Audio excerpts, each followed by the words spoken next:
I'm just going to start a little bit by sort of an introduction to polling and how we do polling, sort of good polling, bad polling, kind of 3 key rules of what to do when looking at polls, as well as obviously then doing a bit of an overview of the current kind of British political scene and how voters see the parties and things like that, where the parties stand. And just before that, a very brief introduction to Ipsos MORI, because it's kind of less than 1% of everything we do at Ipsos MORI is political polling. It's a huge, massive company. When I joined 5 years ago, I had no idea and only joined because of the political stuff. And it's a very small proportion of what we do. We work mostly in a social research institute where I am. We work with every single government department on social research, on policy, evaluating policy, helping government departments, finding gaps in policy, what people experience is a really big issue of how people are experiencing public services as well. We're a complete international company, we work for NGOs, international organisations, all sorts across the world. But a brief introduction to political polling then, and public opinion polling, really, how it should be done, how it is done. So public opinion is the views of a defined population, so the views of Britain, the views of young people, old people, etc.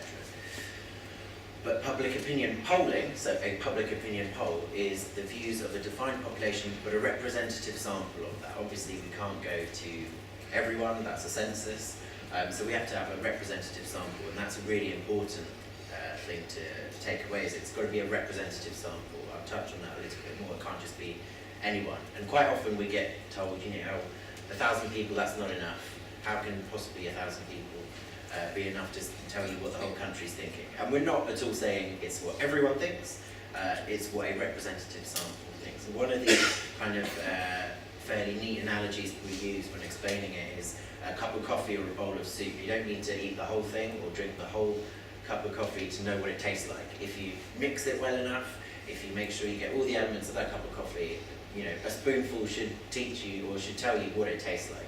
It's roughly similar, a bit more complicated with public opinion in that you don't need to speak to everyone, as long as you mix it up well enough, make sure you have enough of the right kind of people, so you're speaking to a representative sample. You've got to ask the right questions of the right sample, and you've got to add the figures up and report it knowledgeably and honestly, which isn't always done.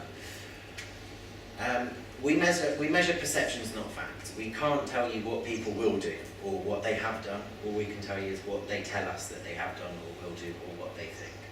The sort of 5 key things we measure is behaviour, though it's reported behaviour, it's what they tell us. It's knowledge, again, reported knowledge, what they tell us they know, although obviously you can do sort of knowledge tests, quiz tests, etc., which we've done some interesting stuff recently, just showing kind of the disconnect of public perception, what they know. For example, if you ask people what percentage of teenage girls in Britain is pregnant, I think they say sort of 20-30% or something, or actually it's, a single figure is far less than that. And then the 3 levels of view. So you've got opinions, which is in the wave picture, is the frothy stuff at the top that changes, moves all the time, and that's what you can influence fairly easily. Attitudes is people have fairly stronger attitudes and they move slowly over time, and then values are things that change very rarely and can't be shifted quite as easily. So measuring political opinion and the role of of the pollster, we have to be objective. There's no point in us trying to lead you one way or another, because then it's a pointless poll. It doesn't tell you anything at the time. But it is at that point in time, it's that weekend we do the polling, that day, that month. It's not, you can't extrapolate any further than that. Quantitative research, which is obviously the polling, the figures, that's about the who, where, what they know, what they think they know. The qualitative, which is things like focus groups, is you can get a bit more in-depth in terms of asking why people think the way they do, maybe a bit about how that can be changed. But obviously, in the media in particular, it's far less used because it's not as easy to report on. You can't say 50% of people in a focus group. That's just not what qualitative research is about. It's more about understanding of issues and getting deeper behind the quantitative numbers. So the different types of political polls, then we have peacetime polls, which is outside of election time, so in times such as now. We've got then campaign polls, the final eve of election poll, which is slightly different, and then the exit poll, which is massively different, and I'll explain very briefly. So peacetime polls, they are you might have heard this, they're a snapshot indicator. We're not predicting anything, we're just telling you at this point in time, this is a barometer, this is what people are generally feeling. If you're looking at a poll and it's, Labour have a 3-point lead, that's not to say Labour will have a 3-point lead at the next election. It's at this point in time, this is roughly where people feel they are. And it might be that because it's not at an election, it's a campaign, it's outside of a campaign, they're kind of expressing their annoyance with a party or with politics by telling us they're going to vote for someone else. And that's the difficult thing for us, and as well as in reporting. It's not saying this is how they will vote. It's just how they're saying at the moment.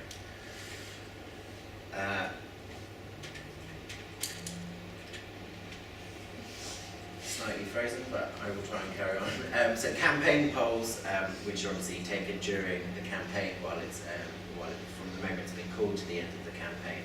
Again, we're not predicting, because it's not the final poll, but it's just telling you where people think they are during that campaign. The final poll then is slightly different, and that we release ours. We take our polling up to the very last night, the day before the election itself. And the final poll is different in that we ask people whether they have voted already, whether it's by post, and we factor that in. And we make some adjustments that we don't normally do in our peacetime polling. The final poll, the final poll we talk about, we do make those adjustments, and we try and adjust for people that we spend a lot of time thinking about who is going to be voting. And that's one of the reasons at the last election, I think every company overstated the Liberal Democrats, because at the time, lots of people, younger people in particular, students, said they would be voting Liberal Democrats. When kind of everyone did their post-mortem of the polls, you could see if there's trying to work out exactly how you apply your filter of who is going to vote, because that last one is a prediction. And looking at it, perhaps there was a thing about younger people more likely to say they vote Liberal Democrats, people that don't normally vote, people that aren't that interested in the election. And it looks like those people just didn't go and vote in the end. Once it comes to election day, they couldn't be bothered to go, and that's why it's slightly overstated. So that's the final election poll does make some adjustments that normal polls don't. And then the exit poll, which is a very different poll, and it's a huge, huge undertaking, which we had to share with TNSB GFK NOP, because the fieldwork is so massive, and it's for Sky and ITV and BBC, so that they spend lots and lots of money so that at 10 o'clock they can make an estimate of what the election results are going to be, rather than just wait until all the votes are counted, which would be a far cheaper way of doing it. But the way that works is that very carefully are selected actual polling stations, and we're looking at constituencies, and we send our interviewers to outside polling stations, and as people come out from these carefully selected stations, I think it's 150 odd stations around the country, and you ask every one in N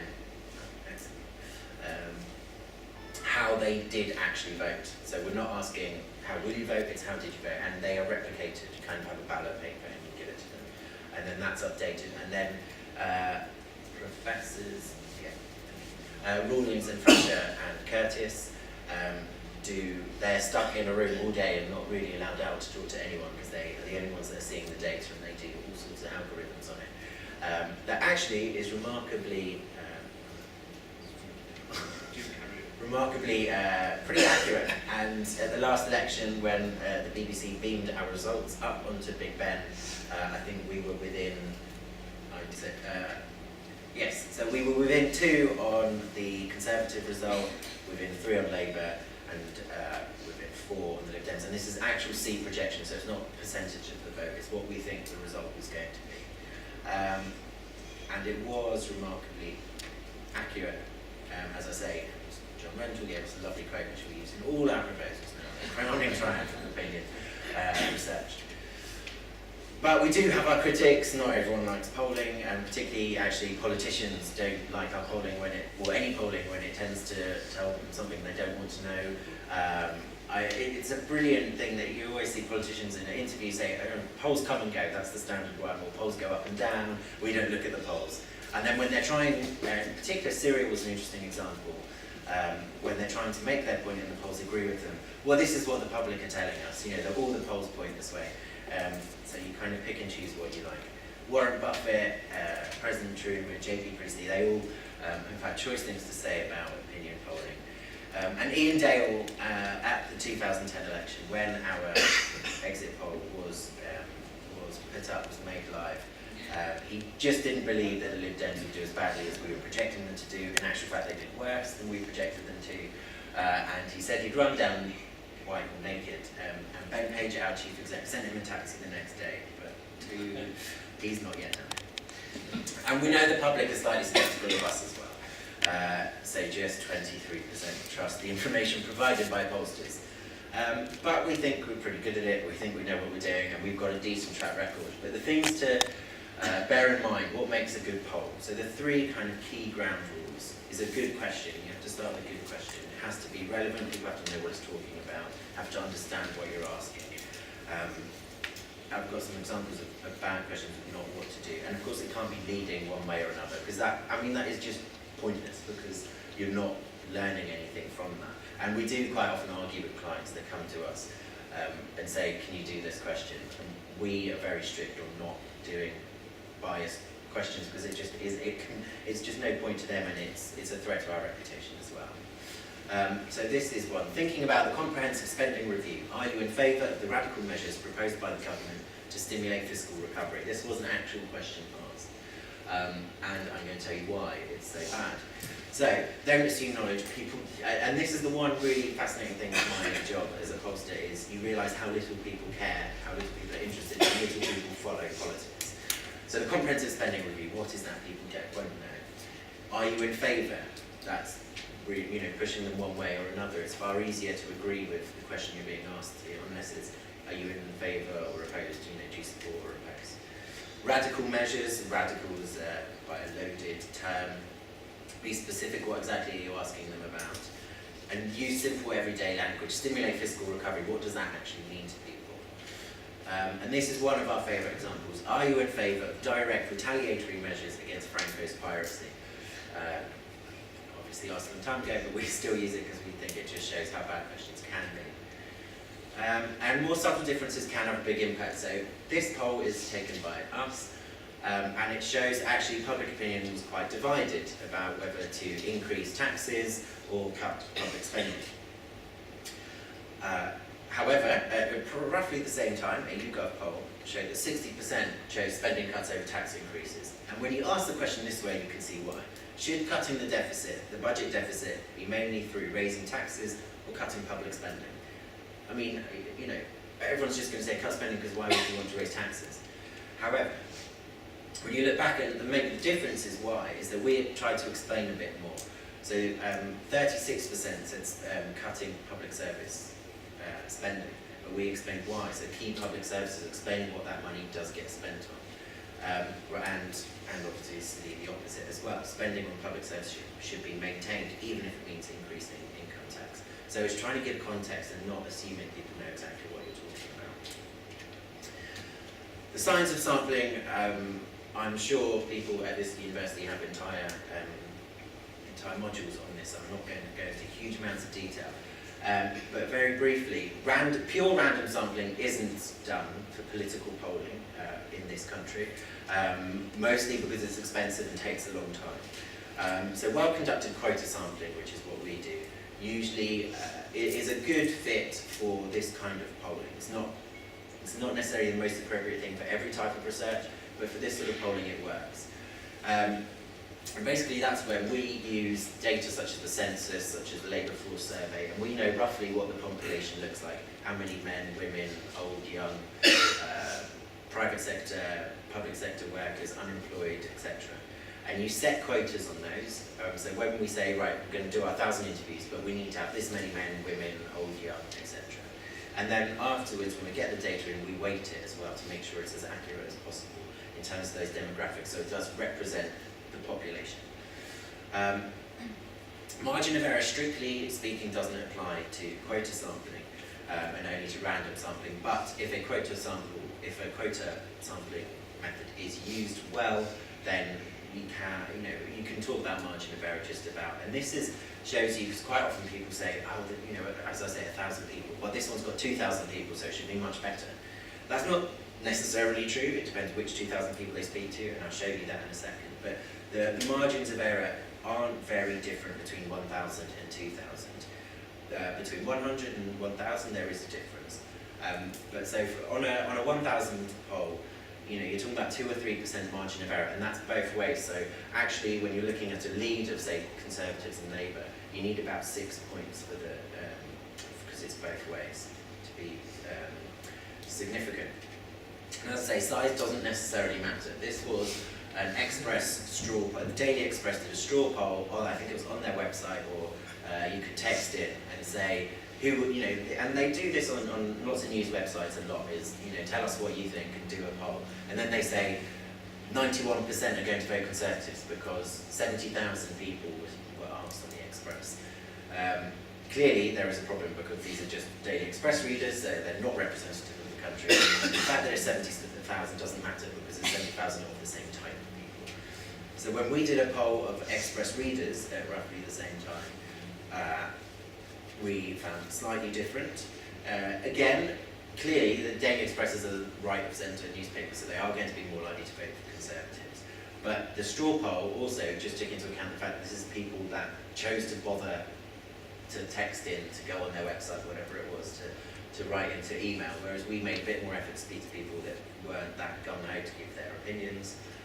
But at the same time, an actual, proper, nationally representative poll showed quite a different picture to the Express poll, even though we only asked 1,000 people and they asked 70,000 people. So it's about talking to the right people. Reading and reporting the polls. The things to remember when you're looking at, from a media perspective, when you're reading about polls, is when was the poll taken? So the picture there, when Harry Truman won his presidential election, that's the day he won it and was announced as president, and yet the paper carried Dewey defeats Truman because the polling showed that Dewey was in front. They had stopped polling, I think, 2 weeks before the election and didn't take into account people changing their mind. And think about who is it a poll of? Is it representative? Was it online, telephone, face-to-face? Was it a reputable company? What were the questions asked? Were they unbiased? Are the differences actually statistically significant? In the world of kind of political polling, people are obsessed with, who's up and who's down. And if it's 1 point, if Labour is up 1 point, down 1 point, that isn't a difference. That doesn't mean anything has changed. That's within the margin of error. But reporters like a good story.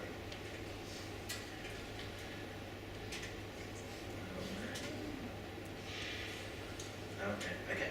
So, opinion polls are, we think, good for lots of different things. They are used by policymakers, by people in government, to test policy options, to get feedback on where the public are, to understand experiences as well of public services. They can help us monitor the government, hold them to account, and they do provide a more scientific way,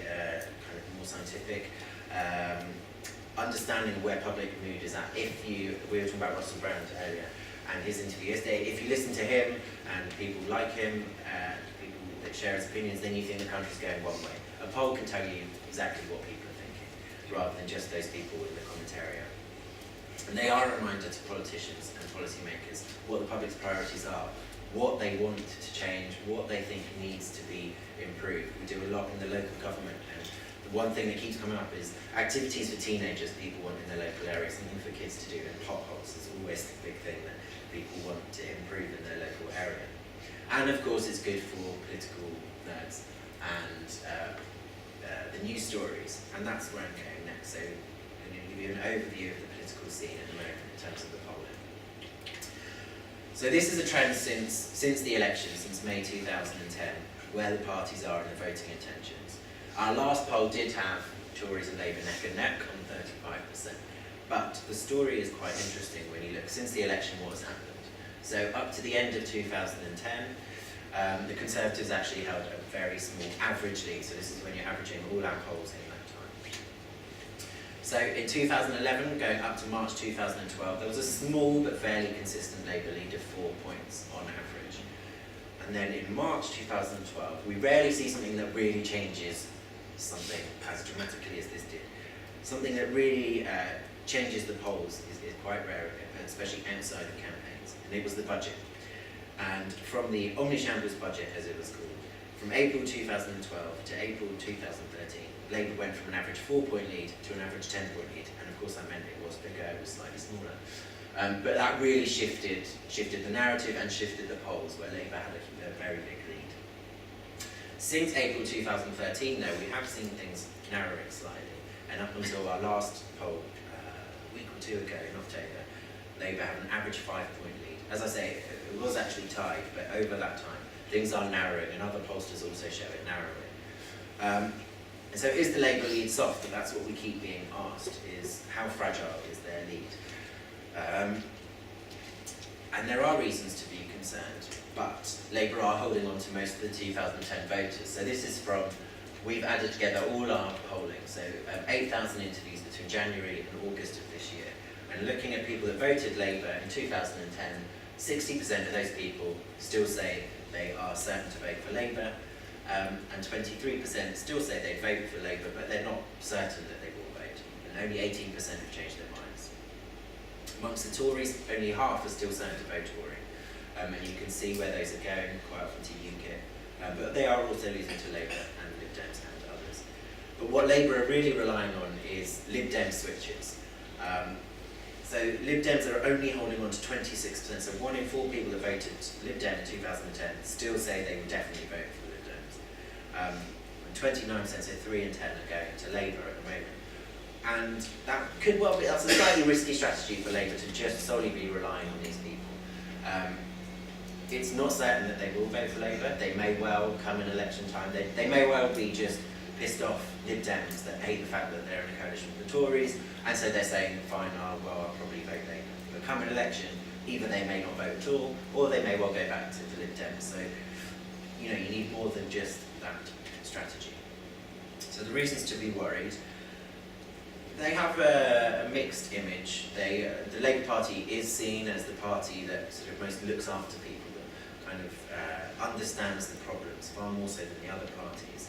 But they're not necessarily seen as credible as a government. So the Tories, obviously they're in power as well, so they are much more seen as fit to govern. But then when you look at the Lib Dems, who are really struggling, they really kind of thought that once they come into government, that's all they need. They can show that they're a party of government, a credible party, but they're really not getting any of that benefit of actually being in government. So Labour are struggling in that way, but no one really has a particularly great image. They're all seen as divided. None of them are seen as sort of trustworthy to keep promises and fairly out of date. So there is a thing of kind of apathy and people who don't really like anybody. And the Conservatives are still the most disliked party. So 43% say they dislike Labour, 47%. Lib Dems, 52% UKIP, but 57% say they don't like the Tory party, and that is a problem for the Tories. So what about the policies? How are Labour doing there? Really, this doesn't change huge amounts. The gap might change, but Labour lead in the areas they kind of always lead in. So education, healthcare, unemployment, housing. These are strong areas for Labour and places they tend to do well in. The Tories have their own strengths. Asylum, immigration, crime, and Europe tend to be the areas they do particularly well in. But the number one issue in the next election, as it was in 2010, is going to be the economy. And we've seen for the last 5 years, we ask every single month, what's the most important issue facing the country? And the economy for 5 years, every single month, has been top. It is less of an issue, but it still is the top issue facing the country, and there's no reason to think it won't be at the next election.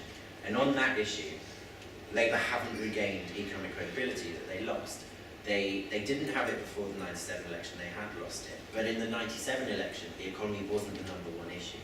So that's why it's particularly important now. The Tories won it back in 2008. They became the party most trusted on the economy. And while that gap was narrowing, just this year, we've seen a big lead open up for the Tories. So they're 18 points ahead of Labour on being seen as the party most trusted on the economy. And that may well be because things are improving, or at least people seem to think they're improving. So the economic optimism, people are far more optimistic about the future of the economy. As you can see, in March of this year, we had a net -30. So when we asked, do you think the economy is going to improve or get worse, it was -30, get worse, in a net. Whereas every single month for 6 months, because we've also done polling since this graphic. And it's just continued to improve. And clearly, Tories are getting some of that benefit in terms of being seen as good on the economy. Also, Labour is still getting blamed for the cuts and the economy. They are the number one thing being blamed. It's slightly less than it was, but it seems that Tory line is still working. The Labour are responsible. And Ed Balls and George Osborne, neither of them really, frankly, are liked. But George Osborne is an unpopular Chancellor. He's more unpopular than Gordon Brown and Alison Darling were when they were Chancellors. But only 1 in 4 people think Ed Balls would do a better job. He's not. He hasn't capitalised on that unpopularity. And frankly, no one's winning the living standards debate. As many people think the Conservative government as Labour government think you'd be better off under those parties, whereas 52% say it makes no difference. So that argument is there to be won, but neither party have done that yet. And then there's Ed Miliband and his position as leader. So this is satisfaction with the leaders, and it's possible that the conference, he had a particularly bad month before the conference, and our polling showed his worst ever results. In terms of satisfaction, he was down with kind of William Hague, Ian Duncan Smith in terms of the lows. It was a real low point for him. Even more Labour supporters said that they were dissatisfied with him than satisfied. It was a really bad month for him. But everyone had a pretty decent conference and things improved, although Ed Miliband's satisfaction ratings went up more than anyone else. Though that's a one-off poll, and as I'm saying, it's all about watching the trends. Is it going to be a one-off? The next month is as important as this month. Is that trend going to be continued?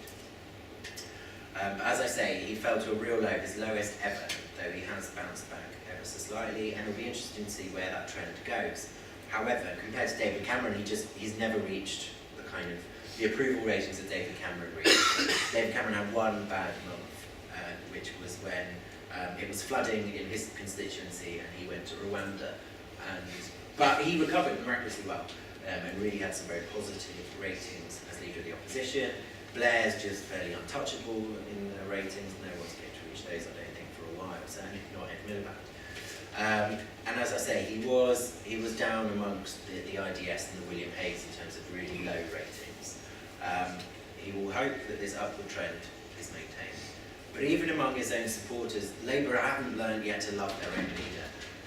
UKIP love Nigel Farage. This is your own party, so 90% of UKIP supporters are happy with Nigel Farage, 80% of Tories with David Cameron, and only 61% last month with Ed Miliband. So as I say, that was less than half the month before the conference. And before conference, half of the public didn't know what Ed Miliband stands for. They told us they didn't know what he stands for. That's improved slightly. He seemed to have a good conference in terms of maybe he set out his stall a bit more. So again, he'll hope that now people are less likely, which is ever so slightly true, they are less likely to say they don't know what he stands for, but still 45% say they don't know what he stands for. Can I quickly interject something? Of course. Is this the same sample group that you're using for each month? Or No, that's a panel survey. This is 1,000 fresh people each month, but as it's representative, you can track the changes. And Ed Miliband doesn't have a good image in terms of leadership qualities. He has some of those qualities where he's good at in terms of looking after people in Britain, understanding the problems. But David Cameron is far better on the kind of capable leader, good in a crisis, which I know, because he's Prime Minister, it's easier for him to do. But he also did well on those before he was Prime Minister. And I think it's only around 1 in 4 of the public think Ed Miliband is ready to be Prime Minister, so he clearly has a lot of work to do yet. But David Cameron and Tony Blair were far more ahead on those ratings of being seen as a ready Prime Minister at this point in the Parliament. There's a big battle over whether calling in Red Ed is going to work. I mean, the public firstly don't necessarily understand right-wing and left-wing, they don't see it that way. But for all the stuff you hear about Red Ed, as many people think Ed Miliband is left-wing as think David Cameron is right-wing. So that's not necessarily, it's not particularly going to work on that front. And thinking then about the Tories' position, so 36.9% is what they had at the last election, that was their result. And they didn't win a majority. So for them to win a majority, they need to improve on that somehow, which is difficult for any party once they're in government. This shows the swing at every single election since 1950. And these show where the party was in government. Since 1950, only 5 times have they improved their position. Since being elected at the next election, only 5 times have they improved. And most recently was 1983, where there was a swing to the Conservatives after they'd already got into power. So traditionally, and it sort of makes sense, that once you come into power you get less popular, it's hard to improve on your standings. So 2015 will be very difficult, but it won't be unprecedented. As I sort of touched on earlier, they are holding most of their voters from 2010. But UKIP is an interesting phenomenon this time round. Yeah, so this is where people that said they voted Conservative in 2010, this is where they are going. And UKIP weren't really featuring very much until the end of 2012, when suddenly and Tory switchers were switching to UKIP. That has diminished slightly. It's not as much as it was, but clearly UKIP are a threat to the Conservatives. So we looked at them. Who are UKIP supporters? They're men. They are far more likely to be men than women, more than any other party. They also have the oldest age profile of any party. I think it's something like 65% of UKIP voters are aged over 55. And actually that's really important because these are the people that vote. They are the people that bother to go and vote. Perhaps unsurprisingly, they read the Daily Mail and the Telegraph rather than the Guardian. I think only 2% of UKIP voters read the Guardian. But they're a pissed off bunch, just generally. They don't like Cameron, they don't like Miliband, Clegg, the government. They are far more negative about pretty much everything that we ask them. They're just more negative about things. So they've harnessed that. But again, as I said earlier, it's whether they will stay there come the next election. That's the key point. Can they hold on to that, or is this just a mid-term thing? They are based in the Midlands and the South. They are, though, in Conservative-held seats and tends to be in Conservative strong seats rather than marginal. So how much effect they will have is arguable. I know Nigel Farage likes to say that they're not just the disgruntled people in the shires, but actually I think they probably are. By-elections are slightly odd because there's an unusual focus there, and he might point to doing well in other places, but they are in Tory seats, so they're unlikely to unseat anyone. And they are more worried about Europe than the public, but actually it's only the 5th most important issue to the public when you ask, to UKIP voters when you ask them. They're more worried about the economy, like everyone is, but immigration is a huge topic for UKIP supporters, and that's one of the big issues. It's the #1 issue for UKIP supporters, just like far more so than any other party supporter. So where the Conservatives clearly have some problems about where they don't go, and one particular issue is the women vote. Which I feel uncomfortable talking about because you don't really talk about the man vote and where the male vote is. And also, women aren't just women, they are old, young, rich, poor, northern, southern, all, you know. But there is a huge narrative on that. And when we've looked at it, going back to 1974, is that it's not a new issue. Every single election since 94, 87 is a slightly odd one. But the Tory dominance, which has been traditional dominance among women, they've tended to do better than Labour among women than men. But that has been declining gradually ever since the 70s, so it's not a Cameron problem and it's not the modern Tory party problem. In fact, in 2005 was the first time it flipped that the Tories were doing better over Labour among men than women. But clearly they are struggling, and actually when you look at it, the Tories since the last election have lost as many men as they have women, -7 points among both men and women. It's just that when you look at the lead, women are more likely to back Labour than men are, so it looks worse in that way, and because the men are more likely to go to UKIP. Blue-collar women in particular are an interesting group to look at because in 2010 they were a really key group. So among that 29% of women that say they vote Tory, they've lost particularly among C1s and C2s, which is kind of market research speak for C2s in particular are blue-collar workers. And they were particularly key in 2010 because in 2010 they did unusually well among this group, and it's one of the reasons why they won in 2010. So the fact that they're losing again among that group is going to be a real concern for them. And this chart just shows quite a stark contrast among young women in particular. So you can really see the difference among young men and young women, just how much Labour are doing better among young women. and young men. There is also generational analysis. We've been looking at grouping people by the generation, so rather than saying 18 to 24s, we're following that group by cohort. So the pre-war generation, those people born before 1945, baby boomers 1945 to 65, Generation X born 1966 to 79, and then 1980 onwards Generation Y.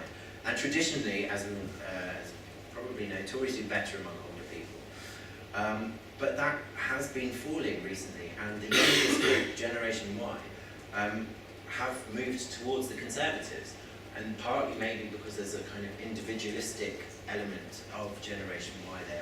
They are far harsher on things like welfare benefits than their predecessor generations. Maybe that's why they're moving towards the Tory party. Whereas my MD at work, whenever he asks who in the office is Generation Y, he just calls us bastards because we are far more selfish than the previous generations are. So I think, yes, just briefly then on the political map, this is what it looked like in 2010 after the election. And now we know the safe seats for Tories are in the south. That's where they do well, apart from in London, where Labour do very well, and that's why Boris Johnson is so loved, because even in Labour London, he managed to win. Labour are sort of slightly winning in the Midlands, but they have a huge stronghold in the north, and just as much as actually the north is a pretty bad area for the Tories, but the south is pretty bad for Labour. There are very few MPs in the south for Labour. In Scotland and Wales, obviously slightly different pictures. So the Tories do struggle outside of the south. Finally then, the economy is picking up, as I said, and the Conservatives are reaping some of that credit and some of the benefits from that. David Cameron is still an asset to the party, more so than Ed Miliband is to Labour. And they're the kind of the party of the head of good government. That's kind of what you associate with Conservatives, but maybe not of the heart. Understanding issues and being on your side.